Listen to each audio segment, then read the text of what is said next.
Hit and run नवीन कायदा रद्द करावा अशी मागणी करत हिंगोली जिल्हा मालक चालक खासगी ड्रायव्हर संघटनेच्या वतीनं आज अकोला नांदेड महामार्गावर चक्काजाम आंदोलन करण्यात आले।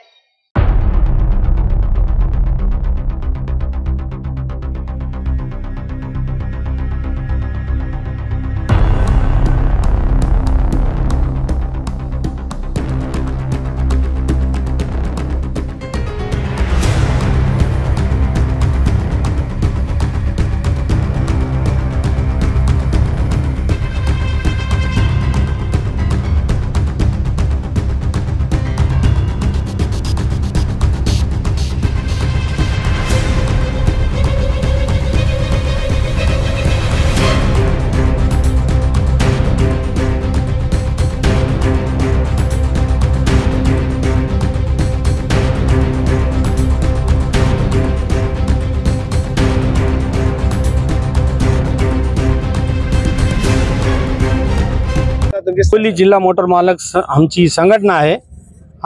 आमची जे आज आम्ही जे चक्का जाम केलेला आहे हे याकरिता केलेला आहे की ड्रायव्हरवर जे अन्याय झाला, जो कायदा लावला आहे हे बेकायदेशीर आहे। 10 वर्षाची सजा आणि 10 लाख रुपये दंड, 7 लाख रुपये काय दंड आहे। तो हे आमच्याच्यानं भरणं होत नाही, याच्यासाठी आम्ही हे चक्का जाम केलेला आहे।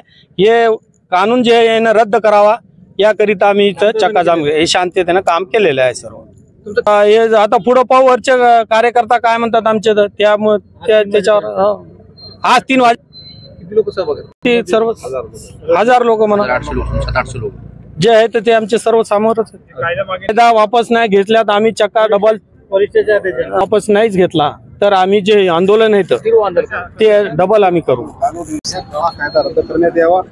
हा जर कायदा रद्द नाही केला तर आम्ही याच्यापेक्षाही मोठं तीव्र आंदोलन करू। शासनाला आमची विनंती। तुम्ही वाहन चालक मालक उपस्थित होते, बऱ्यापैकी लोकांना चांगलं आंदोलन यशस्वी रूपात पार पाडलंय आणि शांततेने मार्गाने केलेलं आहे। याच्यामध्ये कुठलीही गालबोट लागणार नाही ही गोष्टीची आम्ही दक्षता घेतलेली आहे। शासनाला आमची एवढीच मागणी आहे की हा काळा कायदा तुम्ही पुढची दिशा काय राहील? जर कायदा रद्द नाही झाला तर आम्ही याच्यापेक्षाही मोठं आंदोलन करू आणि चांगल्या प्रकारे